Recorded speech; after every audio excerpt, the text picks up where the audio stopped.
Hello and welcome to my July 2023 monthly wrap-up where I talk about the decks I used, the books I read, things that interested me. Let's go ahead and jump right in. My name is Annette. This is Project Refine Life. Welcome to my channel. July is an interesting month for me. I've got several great things that happened in July, and then of course there's always that time of grief that I work through, but it's just kind of the way it is, you know, that's life. You have your ups and your downs, working through it. So this is my journal. I opened it up to July, but I wanted to talk to you about a couple of things that we did. So as a family, we went out to Flagstaff because we went to tour Northern Arizona University. My daughter is a senior. I mentioned this in my deck and book haul video. She's a senior, so we're getting ready for college. And we went and did a tour, and we spent a couple of nights in Flagstaff just getting more familiar with Flagstaff on a level of living in Flagstaff. Where do you go shopping? Where do you go, to get your everyday meals? Where do you go to read books? Like all of those regular things. So we try to make it a lot less of a tourist type trip, while still involving some of it to entertain us, but being more from a local's perspective. So we were able to check out Flagstaff, and I just love Flagstaff. Flagstaff is absolutely gorgeous. Flagstaff sits at the base of the San Francisco Peaks. I think it's one of or the largest pine forest on Earth. It is nearly 7,000 feet at the base, and it is just beautiful. If there is like one city that I would really consider moving to, Flagstaff is one of them, because I just love the terrain. I love all the trees. It is beautiful. The community is beautiful. We attended a little farmer's market that they have on Sunday, and it was just beautiful. It was just so nice. I just love the way that the city comes alive, and the outdoor movies in the plaza and everything. It's just an absolutely gorgeous little town. Unfortunately, my daughter, or fortunately, whatever, she was able to go and determine that that's not the place for her, but just because of the program that she's interested. But we went, we checked it out, and it gave us some little time away as well. Now here in Arizona, we are currently experiencing heat, like above and beyond heat. We had 31 days of temperatures over 110 degrees. With very little monsoons. Now, I don't know if you're aware of how soothing a monsoon is, but it really does help bring down the temperatures here in the valley, and it's just so much of a release, not only from the clouds, but from people as well. We've kind of been working through that over here, and I say we, meaning the collective here in Arizona. Books read. This is the book that I read this month, and I've mentioned Isabel Allende before. This is her newest book, The Wind Knows My Name, and oh my goodness, you guys, this book it's a tearjerker. It really did have me emotional throughout this book. This is not your normal magical realism that I do love to read, but part of this story takes place here in Arizona, so I was really interested, and I love her work. So, seeing this come out as new, I mentioned, I believe last month, that usually I'll wait to see if I can pick it up from the library and borrow it from there. This one, I just went ahead and bought it. And I was thinking of taking it back to Half Price Books to see if they could buy it back from me. But because of the context of the books or the book and what it speaks about, I think this one is going to be a keeper. I'm encouraging my older daughter to go ahead and read it. So this book is really a tale about two separate child immigrants. One, a boy that is able to be rescued into what's called the Kindercare program from the Nazi-occupied Vienna area. And the other is a girl and her mother who escaped from military gangs in El Salvador in 2019 here in Arizona. They end up coming here. And the story brings these two together. And it is such a touching story, especially when you're following this narrative of these two ideas of escapism for these children and how they dealt with these horrible, horrible situations. And I know that this is, you know, a fiction-based book, but it really is factually based.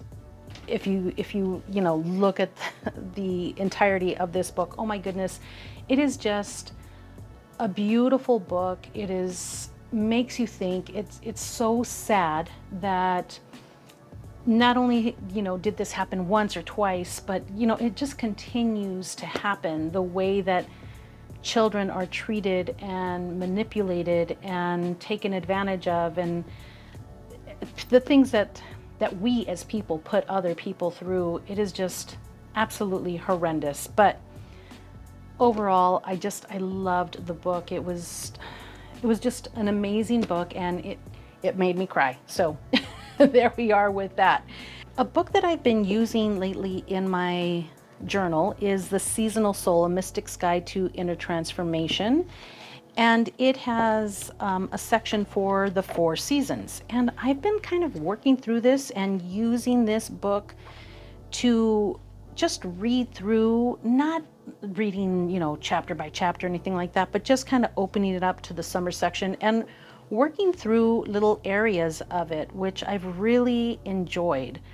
So this has been integrated into my journal to give me writing prompts and just to help me work through feelings and emotions and all that other stuff. Now, in working with this book, part of this, part 3, summer, is entitled Run with the Wolves. So that inspired me. So I had to pull out, see this nice copy that I got? This was from a thrift shop, but it's so much better than my last copy that was kind of chewed up and stuff. But I kept it because, I don't know, I wanted to get rid of it, but I thought maybe my girls will need it. Maybe they'll need to take it off to college or something and read it as a little, you know, a way of coping and dealing and coming into their womanhood and everything. So anyhow, I was just getting this book and kind of opening up from time to time and just kind of reading a few passages from this book. Guys, if you have not read this book, please read this book. It is an amazing book, and a book that every woman should read. So in my journal this month, if you've seen my prior videos, this journal looks like there was a different person working through this journal. I'm serious. I really needed my journal this month. I really pushed into it everything that I was feeling, everything that I was thinking, some of it here, some of it off on my computer for the things that are a lot more private. You know, sometimes it's easier, and I said this in one of my videos, I think it was working through grief, journaling through grief or something. I'll put the link there. But sometimes it's easier for me to just get out what I need to say when I'm on my computer and typing. But this journal really held so much for me this month. It was incredible. So I've been decorating it a little bit more, putting a little bit more effort into my journal, and it's made a big difference for me. I can't say that I would always do that, but I did it in July and I really needed it, and I'm gonna go ahead and continue that through the month of August. So I keep track of the decks that I work with, the tools that I use. Not all the decks that I work with are listed in here. The decks that I work with the most are listed. There's some decks that I keep kind of tucked away in my backpack, tucked away in my car, tucked away on the side of my bed. And so it just kind of, you know, just depends what's around me. But I really did work with this a lot more, and it was so useful for me. See here, I talked about Flagstaff. I even talked about the reading that I did while I was in Flagstaff and how I reflected on it afterwards and how it was just amazing. Also, I am still working through this calendar here, and this is made by the same creator as the Tarot Yohaliteca. So this is the Mayan calendar, and I'm working with the deities that are included and the energies of the day and everything. So I'm including that in, but I had just a fantastic time in my journal this month. I am still blown away. And then also I did this workshop, which is called Navigating Grief and Trauma through Journal as Altar. Like I said, I'll include the link down below as well for that particular workshop, but it really did help me during this month, the month of July, working through things, and I don't know, it really did help. But it's been transformative. It really has helped me this month. And then, I'm making notes on any time a new trecena starts. So a trecena is 13 days in the Mayan calendar. So it sets a specific tone for those 13 days. And then here I just kind of reflected on July itself and how it worked through me. And I did talk a little bit about the lack of monsoons and how I feel like it has kept the land hot and dry and stagnant. When those clouds are up there and the heat is up there and it's not releasing, I really feel, as a yoga teacher going from place to place, because I'm a mobile yoga teacher. I don't teach at just a studio. I teach at a couple of places, and then I wander around and I teach at residential communities and corporate yoga, and then I work with people individually as well. So I really feel like I'm capturing the pulse of the community, and I feel like it's not just me. I feel like it's a lot of people right now, like we're really feeling stuck, but particularly here in Arizona, I just feel like this ongoing heat and this absence of release within the sky really does affect us. And there's no way that it can't. So I've been really trying to work with people on flow and releasing through the hips and that type of thing. So it's just been a really interesting time. Now, if you look back here, see, look at that, so many pages in this month's journal. It has been, like I said, it's just been an incredible month. So let me see here. Okay, let's get to this here. So now what I did this month is, instead of just pulling a card and then just looking at the guidebook, I really am working on getting deeper in with specifically the feminine energy deities of the Mexica. And one of the decks that I work with primarily for that is the Jade Oracle. So I pulled this card right here, and I think what I did it, because I can't even remember, I was trying to write down earlier like an outline for this, even though I'm really not following it very well, but I think I put all of the female deities together and I pulled from that. I believe that's what I did. I really cannot remember. And then just really dig in to that specific deity. So I read through this, and then I start pulling some of my books to get a little bit further into it, and then I start looking through the internet to gain more knowledge about this deity.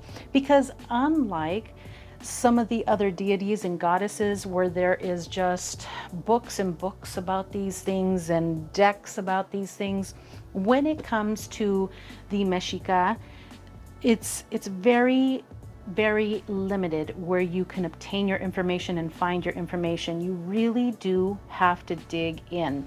So primarily I worked with this image right here.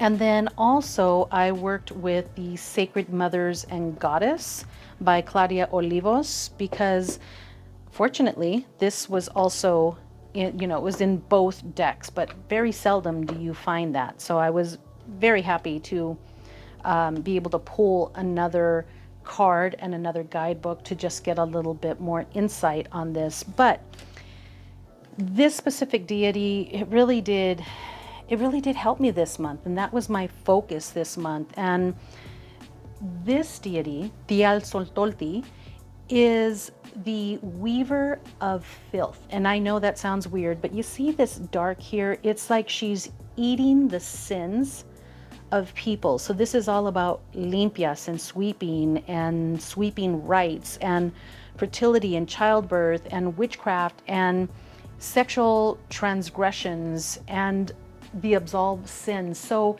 this is the person that you would have come to before death. If you were facing death, and you would, admit your sins and she would process your transgressions for you. So sounds familiar, right? If you're familiar with the Catholic Church, then you are familiar with this overall way of thinking and doing things. But everything on the Jade Oracle means something. Like nothing is there just because she wanted to color it a certain way. Everything means something. So I kind of broke down everything. That's not included in the Jade Oracle guidebook, but doing some little research, I was able to find everything. But I really did love working with this deity in this manner this month, and it just really helped me work through some stuff. So that is our way of transitioning into the decks that I use this month. As a reminder, when I'm talking about the decks that I worked with this month, these aren't all the decks, but these are some of the decks that I took note in my journal and, worked through that were, a little bit more maybe standout readings that I documented. So this is the Sacred Medicine Oracle and the Self-Love Tarot. This has been one of my favorites for quite a long time. I really love the Self-Love Tarot. And even though the art styles aren't really, perfect together, they served what I needed at the time. I really did need some self-love. I needed some kind words. And I know that there's other decks that I work with that really pair up nicely with the Self-Love Tarot, but I needed this type of energy this month. It was sensitive and loving and caring, and it really pulled for me. It really gave me what I needed. This is an amazing deck. For me, this is an amazing deck because it does hit upon things that tie into my ethnicity and how I work with medicine. So between the both of them, and then the Self-Love Tarot has so many yoga poses in it that I just adore the Self-Love Tarot. It is just a wonderful deck for me. One of the decks that I have been working with a lot this month, and I did receive it in this month, was the Mantra Oracle. And this is such a beautiful deck.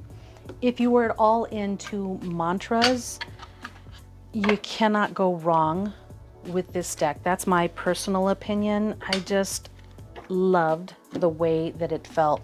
I did work with it along with a couple of other tarot decks, not together, not all together, but this is the White Sage Tarot. This is the little one that comes in a tin, and it's such a cute little deck. I just love it. But these energies flowed so beautifully together. Now, I use the Mantra Oracle on several occasions with several other tarot decks, but this one was so beautiful together. It really was. If you are all into yoga or mantras or any of that, this is a wonderful combination. I really encourage you to try these two together because they were just so beautiful. Another deck that I tried along with the Mantra Oracle was the Tarot of Strange Antlers. And this deck, the Tarot of Strange Antlers, has such a beautiful, freeing, open feeling. And also the idea that I was working with the seasonal soul and reading. I know this is amazing. I think other people have done this, so maybe it's not so weird. But because I was reading on and off Women Who Run with the Wolves, this deck kind of reminds me of that particular energy. So I did pull this deck, and I wanted to work with it alongside the Mantra Oracle. And again, the art styles are not really cohesive, which is generally not within my scope. I really do like to make them more cohesive, but again, July was different, and I was just doing what I needed to do when I needed to do it. So there we are. I really love these two together as well, and they did serve a really good purpose in my practice this month. Now, again, two decks that really don't have artistic items in common, but were very, very, very healing for me again, was the Mantra Oracle along with the Be With Your Body Tarot. Now, Be With Your Body Tarot works a lot with in the body, how you move these emotions, these feelings, and everything through the body. So working with the Mantra Oracle along with it just seemed extremely natural for me, and it really did work well together, not only for myself, but for my customer, for my clients. It was just a beautiful, beautiful combination together. The next deck that I put up next to the Be With Your Body Tarot was the Reclaim Oracle. And the Reclaim Oracle, I know a lot of people think of the Reclaim Oracle as shadow work, but yes, shadow work is like one of the focuses of the Reclaim. However, it really did help me with working through grief. And if you look at it from that perspective, these key words really do help. So I don't know, I think sometimes the ideas that people come into a deck with may become a little bit limited. And if you open it up, maybe not look at the guidebook, maybe just look at the key word or the title of the card, and maybe just look at how the art affects you. See, like this for me, when it comes to my specific grief, arrogance is talking to me about the person who committed this crime against my son, who caused his death. It can be opened up in so many more ways. And I'm not referring to this just in my specific situation. I'm saying that you can work with this deck in so many different ways, and working through situations that are hurtful or are really, putting you in a place where you're feeling stuck or pressured, or, you just need to free yourself a little bit. So these two really worked so well together. And I do feel like the art styles do play into one another. I am still looking for like that really shiny deck that that I'm like, yes, this is the deck that I work with Be With Your Body Tarot with. And on a side note, the Be With Your Body Tarot is probably the deck that I worked with the most this month, and I am not ready to put this guy away. This deck it's standing close by. See, I'm going to put my amethyst on it, and it's going up on my little shelf on my desk because it's still not going anywhere. I'm still holding on to that thing. Okay, the other deck that I worked with, or decks that I worked with quite a bit, are the Dream Dust Shamanic Tarot. And I know that she reprinted this. I don't know if it was like a pre-order status or Kickstarter status. I'm not quite sure, but I know that she did another run of this deck just recently. But I worked with it alongside the Modern Mary Tarot. And the Modern Mary Tarot is an independent deck from a small creator that's in Sedona. The last that I know, she was in Sedona. And I know that she was winding down on this deck. She did a revised version of this. I don't know if it's still available or not. I'll put all the links that I can find in the comment section if you're interested in them. But these two had like this spiritual type of awakening for me. And the Dream Dust Shamanic Tarot always does that for me. It always steps in as a healer, as a comfort. And the Modern Mary Tarot, very different, but those little key words or title words, and the very small but very effective tiny little booklet that it comes with. The words are tiny, so I need to put some lenses on to read this, but these two were very, very good together. I really, look at that. Oh, I just, look at these together. Oh my goodness. I just really love this combination. It's healing, it's caring, it's loving. I really like this one. This is a really good one, and one of those decks that I turn to when I need some self-care as well. Okay, this one is new to my collection this month, and this is the Wild Unknown Alchemy deck. And this was my grief deck. I went in on my son's angel anniversary, and I went into Barnes & Noble, and I thought, I'm going to get myself something. I'm going to buy something for myself. So again, another deck that I recognize being one of the decks that I work with when I'm working through a book or reading through a book, and that is the Wild Unknown Tarot.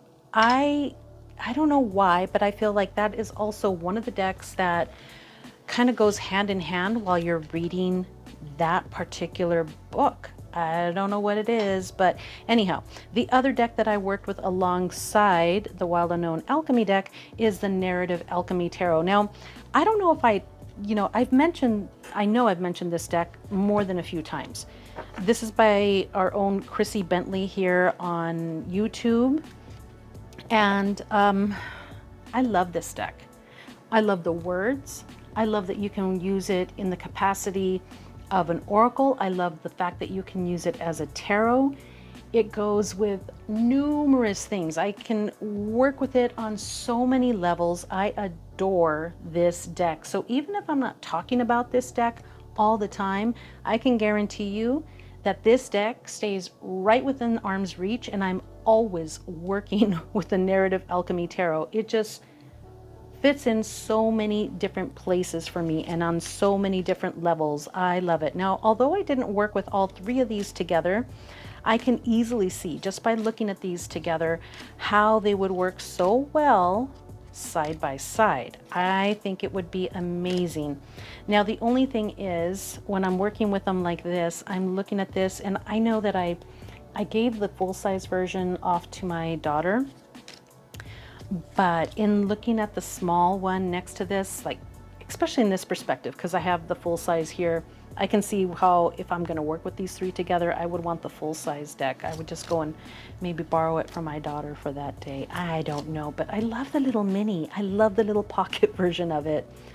But these two spoke so beautifully together. They were amazing. And of course, these two would obviously go together because they're from the same creator. But you know, this deck, I am really enjoying the Alchemy deck. I really like it. Now, I have the archetypes and I do like it, but there's something, maybe it's the art on the Alchemy deck, but I really like it. I love the way that it reads, and I don't know that much about alchemy, to be honest with you, but the book gives you enough for you to relate how it works with you emotionally and physically, and it's an incredible read. I really do like it.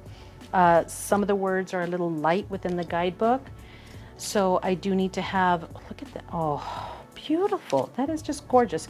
But I do need to, you know, have the lights on and maybe my glasses nearby or something. But these two worked really, really well together. Not to say that this one doesn't. I'm just saying Chrissy's deck, along with this, gave me some real openings within my reading, which I really, really loved. Two more pairings to share with you. This is the Mushroom Oracle and the Midnight Magic Tarot.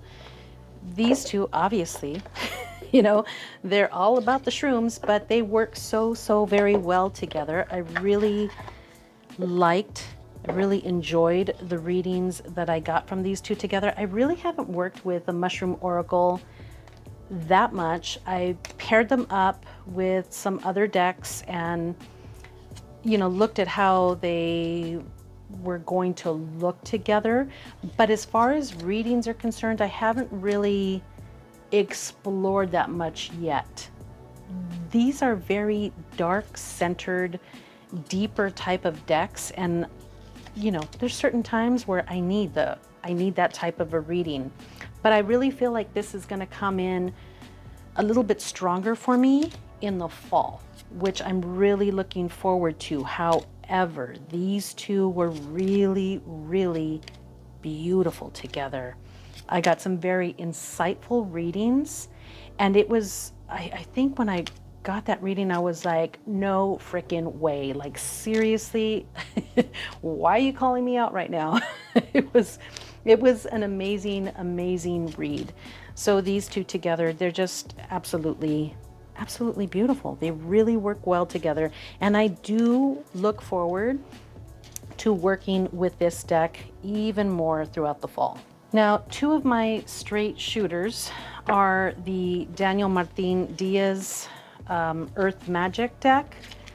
I adore this deck. This, again, is one of those decks that stays close by and is like a no-nonsense deck for me. It really does work in that capacity. And then this is his Enigma deck, which can be used as an oracle or kind of like a loteria game, if you're familiar with the loteria. But these two, these two just let you know right off the bat, you know, what you need to work on and how you should probably look at it. They're so good together. I really love them. And very, very rarely, as I mentioned with the Wild Unknown, very rarely do I work with decks from the same creator together. I don't know. It's just too much alike. There's too much cohesiveness for me. But these two, as you can see, there's a little bit of color. The art is very, very different than the Earth Magic Tarot, but yet they're very straight. There's no guidebook with this. There's no guidebook with this. So your basic Rider-Waite definitions are what you use with this. And this, you look into it and you're working with the air, you know, with the element of air, the idea of community, and with the hive. So, you know, but it's a straight read when it comes to these two working together. It's an amazing read. And again, these are two decks that stay within arm's reach of me because I know that these are decks that I turn to when I need a quick read and something that's going to be really, really straight with me. So that's it, guys. Those are my decks that I use this month, the journal, my main focus as far as my deity work and working through my grief and everything else, and our trip for the month. So thank you so much for hanging out with me. I appreciate you all so much. From my heart to yours, I just wish you so much love. I will see you later.